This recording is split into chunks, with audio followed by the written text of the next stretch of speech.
అయితే వాస్తవాలు కూడా ప్రజలకు చెప్పకపోతే ఇంకా నేను రాలేదే, లేకపోతే చేసేయలేకపోతున్నాడు, డబ్బులున్నాయి ఎందుకు చేయలేదు, నేను చేస్తా అన్నాడు కదా, నమ్ముకున్నాం కదా అనే ఫీలింగ్ వస్తున్నారు. అది కూడా చెప్పాలి. ఇప్పుడు గవర్నమెంట్ ఆఫ్ ఇండియా ఇచ్చారు ఒక 15,000 కోట్లు వరల్డ్ బ్యాంక్ నుంచి అమరావతికి ఇచ్చారు. ఒక 12,150 కోట్లు పోలవరానికి ఇచ్చారు. ఒక 11,114 కోట్లు రివైవల్కి ఇచ్చారు. సరే, మిగిలిన కొన్ని మేము ఈ వర్క్స్ అన్ని మీద పెట్టడానికి కొంత శాఖ కింద కొంత ఫండ్స్ ఇచ్చారు. కానీ ఆ డబ్బులు నేను వెల్ఫేర్కి ఇవ్వలేకపోతున్నాను. కనీసం అక్కడ పెడితే రివైవ్ అయితే, డెవలప్మెంట్ అయితే నాకు ఆదాయం పెరుగుతుంది. ఆదాయం పెరిగితే ఇస్తాం. ఇంకొంచెం ఫ్లెక్సిబిలిటీ కోసం ఆలోచిస్తున్నాం. ఎక్కడ ఫ్లెక్సిబిలిటీ వస్తే అక్కడ అవసరమైతే బారో చేసినా సరే I want to give my commitments. తల్లికి వందనం కానీ, లేకపోతే రైతులకు ఇవ్వాల్సిన రైతు భరోసా కానీ I want to give it. ఏది రైతైనా అవస్థపడాలి, గవర్నమెంట్ అయినా అవస్థపడాలి. నాకు ఫ్లెక్సిబిలిటీ ఉంటే నేను అవస్థ తీసుకోవడానికి సిద్ధంగా ఉన్నా. I will give it. ఆ ప్రయత్నంలోనే అనునిత్యం ఉన్నాం. మా డిపార్ట్మెంట్కి అదే చెప్పాం. They are also doing same exercise. ఒక్క నిమిషం కూడా వెయిట్ చేయాలి నాకు ఫ్లెక్సిబిలిటీ ఉంటే. ఇప్పుడే దాని మీద కూడా ప్లాన్ చేసుకున్నాం, వర్కౌట్ చేస్తున్నాం. I will come out. మీకెందుకంటే ఇవన్నీ కూడా మీరు ప్రజలకు తెలియజేయాల్సిన బాధ్యత మనందరికీ మీద ఉంది. ఇట్ ఈస్ ఓన్లీ, అందుకే నేను చాలాసార్లు చెప్పాను, ఒక పబ్లిక్ పాలసీ, ఒక ప్రభుత్వాన్ని ఎన్నుకుంటారు. ప్రభుత్వం ఒక పబ్లిక్ పాలసీ ద్వారా ప్రజల జీవితాలను మారుస్తారు. ఇప్పుడు మీరు ఇక్కడ ఫిగర్స్ చూశారు. ఐటీకి ప్రాధాన్యత ఇచ్చాం, ఇన్ఫ్రాస్ట్రక్చర్కి ప్రాధాన్యత ఇచ్చాం. ఈరోజు తెలంగాణ రాష్ట్రం హైయెస్ట్ పర్ క్యాపిటల్ ఇన్కమ్ ఉంది బికాస్ ఆఫ్ దట్ పాలసీస్. ఈరోజు మేము తీసుకునే పాలసీస్ కూడా లాస్ట్ టైం 48,000 కోట్ల రూపాయలు ఖర్చు పెట్టాం. ఏది ఇరిగేషన్, ఇక్కడ మాత్రం నీరు చెట్లో పెట్టాం, నరేగాలో పెట్టాం. 68,000 70,000 కోట్లు ఖర్చు పెట్టాం. దానివల్ల గ్రౌండ్ వాటర్ రీఛార్జ్ అయ్యింది. ఈ సంవత్సరం మీరు చూస్తే 65% యాజ్ ఆన్ టుడే రిజర్వాయర్లో వాటర్ ఉండే పరిస్థితికి వచ్చింది. 35% మనం వాడే పరిస్థితికి వచ్చాం యాజ్ ఆన్ టుడే. అది పెద్ద సంపద. నెక్స్ట్ ఇయర్కు జూన్లోనే పంటకు నీళ్లు ఇస్తాం. రాయలసీమలో ఏది కూడా హార్టికల్చర్కి ఇబ్బందులు లేకుండా నీళ్లు ఇస్తాం. It is a continuous process. ఇవన్నీ ఈ విధంగా వెల్త్ క్రియేట్ చేయడానికి మనం ఖర్చు పెట్టే డబ్బులు కూడా ఉపయోగపడాలి. రెండు బ్యాలెన్స్ కావాలి. పబ్లిక్ పాలసీ వల్ల ఈరోజు గవర్నమెంట్ ఆఫ్ ఇండియా కూడా మీరు చూస్తున్నారు, ఎవరైనా సరే ఒక మంచి పబ్లిక్ పాలసీ తీసుకొని ఆ పబ్లిక్ పాలసీ ద్వారా సమర్థవంతంగా అమలు చేయాలి. మళ్ళీ నేను బాగానే డబ్బులు ఖర్చు పెట్టాం, దోచేసాం, రిజల్ట్స్ రాలేదు, అవుట్కమ్ లేదంటే మళ్ళీ కుదరదు. It is a continuous process. That is where జీవితాలను కొన్ని గవర్నమెంట్స్ మనం ఉన్నాయి. ఈరోజు చైనా ఉంది, 78లో వాళ్ళు ఎకనామిక్ రిఫార్మ్స్ తీసుకొచ్చారు. చైనాతో సమానంగా వెళ్ళిపోయారు. మీరు ఒక ఇది పెట్టుకోవాలి. 78లో చైనా ఎకనామిక్ రిఫార్మ్స్ ఇచ్చారు. అరౌండ్ 80s ఆ ప్రాంతంలో అనుకుంటాను రెండు. రష్యా పొలిటికల్ రిఫార్మ్స్ తీసుకొచ్చారు. That is also a public policy. This is also a public policy. China super power అయింది, రష్యా ఎక్కడికో వెళ్ళిపోయింది. వై? అప్పట్లో Russia is more powerful then China, equal to USA, USSR. Russia versus to America. ఇప్పుడు Russia versus to China. ఏంటి ఆ difference? ఒక public policy. ఆ public policy ఏంటి? వీళ్ళది ఎకనామిక్ రిఫార్మ్స్, వాళ్ళది పొలిటికల్ రిఫార్మ్స్. కంట్రీ డివైడ్ అయిపోయింది. దిస్ ఈజ్ వేర్ ఒక వ్యక్తి వల్ల, ఒక పబ్లిక్ పాలసీ వల్ల ప్రజల జీవితాలే మారిపోతాయి, తారుమారవుతాయి. మీరు అనుకుంటారా ఏముంది 5 ఏళ్ళు కదా పోయిందని. 5 ఏళ్ళు కాదు పోయింది, 5 ఏళ్ళు విలువైన సమయం పోయింది. మళ్ళా తిరిగి కోలుకోలేని సమయం. నేను అందుకే చూపించాను అక్కడ 15% కానీ మళ్లీ గ్రోత్ వచ్చుంటే ఎక్కడికి వెళ్ళేవాళ్ళం? ఇన్ని ఇబ్బందులు వచ్చేటివి కాదు. ఇట్ ఈస్ ఏ అందుకనే ప్రజలు ఆలోచించుకొని ఎలాంటి గవర్నమెంట్ ఉండాలి, ఏ విధంగా ఉండాలి, ప్రజల్లో కూడా అవేర్నెస్ తేవడం మా బాధ్యత. అందుకనే ఇంత మునుపు నేను డెవలప్మెంట్ చేస్తూ పరిగెత్తా. మీకు ఎప్పుడు మరి చెప్పలా. 24 గంటలు నేను పని చేసుకుంటూ 13.5% గ్రోత్ వచ్చినా నేను చెప్పలేదు కాబట్టి అందరూ అనుకున్నారు ఇది అందరూ చేస్తారులే, ఎవరు వచ్చినా ఇంకా బాగుంటుంది అనుకున్నారు. ముంచేసే కొందికి ఇప్పుడు అర్థం అవుతుంది. మరి ఈ రోజు ప్రజలు కాలర్ పట్టుకుంటారేమో అని చెప్పి భయపడి రెడ్ బుక్ రాజ్యాంగం నడుపుతా ఉన్నారు. ఈరోజు ఏమంటా ఉన్నారు? ఎన్నికలు అయిపోయిన 9 నెలల తర్వాత ఈరోజు ఏమంటా ఉన్నారు, సంపద సృష్టించడం ఎట్టనో నా చెవిలో చెప్తే నేను తెలుసుకుంటాను అంటున్నాను. ఇది వాస్తవాలు. ఇదే మాటలు ఎన్నికలకు ముందు నేను చెప్పా. చంద్రబాబు నాయుడు నమ్మడం అంటే చంద్రముఖిని నిద్ర లేపడమే అని. ఇదే మాటలు నేను ఎన్నికలప్పుడు చెప్పిన. చంద్రబాబు నాయుడు నమ్మడం అంటే పులి నోట్లో తలబెట్టడమే అని చెప్పి ఇదే మాటలే నేను చెప్పా. మేనిఫెస్టో ప్రజెంటేషన్ చేసేటప్పుడు ఇక్కడ ఇలా నిల్చుని ఇలా మేనిఫెస్టోని ఇలా చూపించా. మన మేనిఫెస్టోని ఇలా చూపిస్తూ వాళ్ళు చెప్పిన మేనిఫెస్టో హామీలను కూడా ఇలానే చూపిస్తూ చెప్పా. ఇది సాధ్యమయ్యేటివి కాదయ్యా చంద్రబాబు నాయుడు చెప్పేటివి.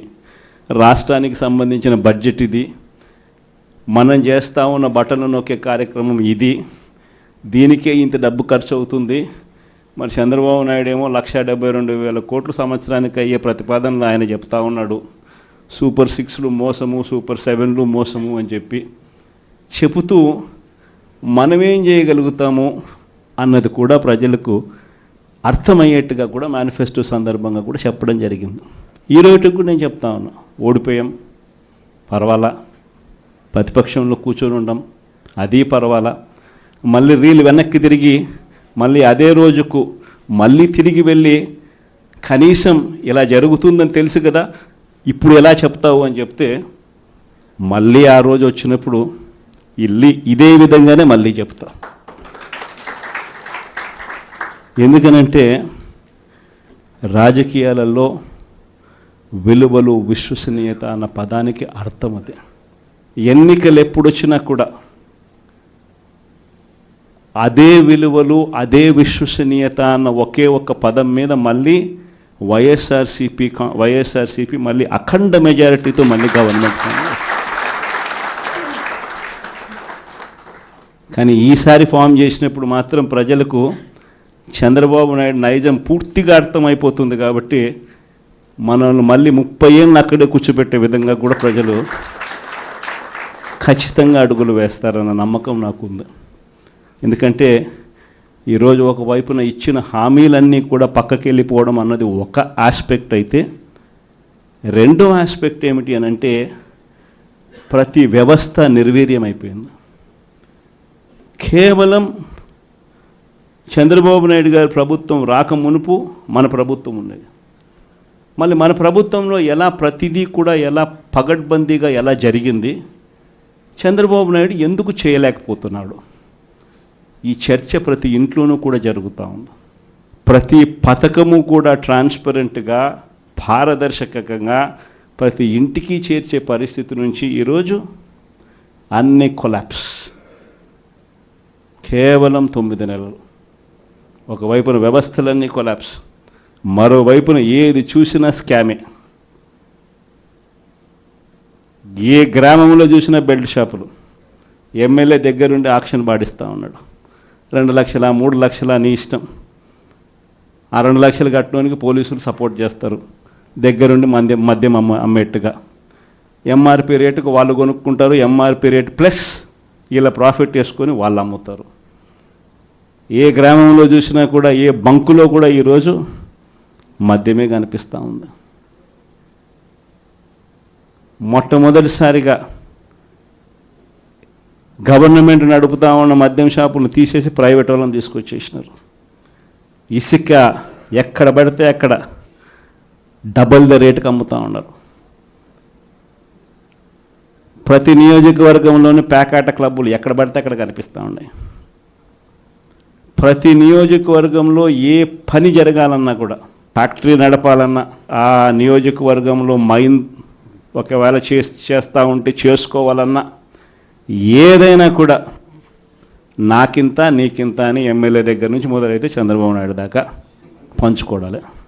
ఇవన్నీ కూడా ఏ స్థాయిలో జరుగుతూ ఉన్నాయనంటే, నిజంగా ఈరోజు వైఎస్ఆర్సీపీ పార్టీ కానీ, వైఎస్ఆర్సీపీ ఎమ్మెల్యేలు కానీ ఈరోజు నిజంగా చాలా మంచోళ్ళ కింద కనిపిస్తూ ఉన్నారు ప్రజలకు. ఆ స్థాయిలో కేవలం 9 నెలల కాలంలోనే ఇంత దారుణంగా పడిపోయినాయి. ఇవన్నీ కూడా ఎందుకు నేను చెప్తా ఉన్నాను అని అంటే, ఈరోజు కష్టాలు అనేటివి వస్తాయి. ప్రతిపక్షంలో ఉన్నప్పుడు, రాజకీయాలలో మరీ ముఖ్యంగా ఉన్నప్పుడు ప్రతి ఒక్కరూ కూడా ఒక్కటే గుర్తుపెట్టుకోవాలి, కష్టం రానిదే సుఖం రాదు. ప్రతి మనిషి జీవితంలో కూడా కష్టాలు సుఖాలు అనేది పార్ట్ అండ్ పార్సల్. ప్రతిపక్షంలో ఉన్నప్పుడు మన కష్టాలు కనిపిస్తాయి, కానీ ఆ ప్రతిపక్షంలో ఉన్నప్పుడు ఆ కష్టాలలో వచ్చినప్పుడు మనం ఆ కష్టాలను ఎలా ఎదుర్కొంటాం అన్నది మనల్ని లీడర్లు చేస్తాయి.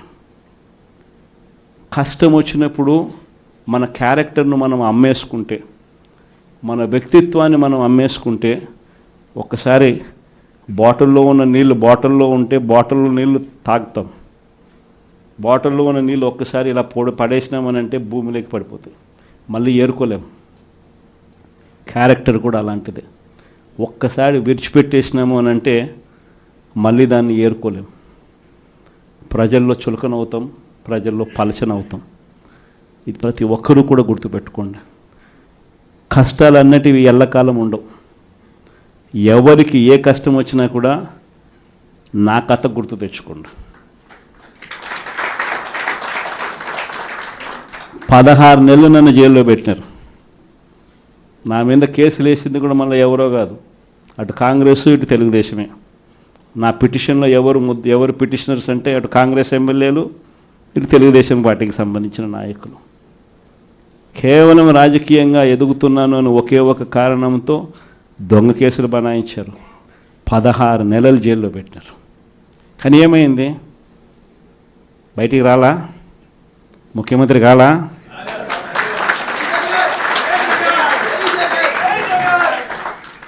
ప్రతి ఒక్కరు ఇది గుర్తుపెట్టుకోండి. ఎవరికైనా ఇంతే.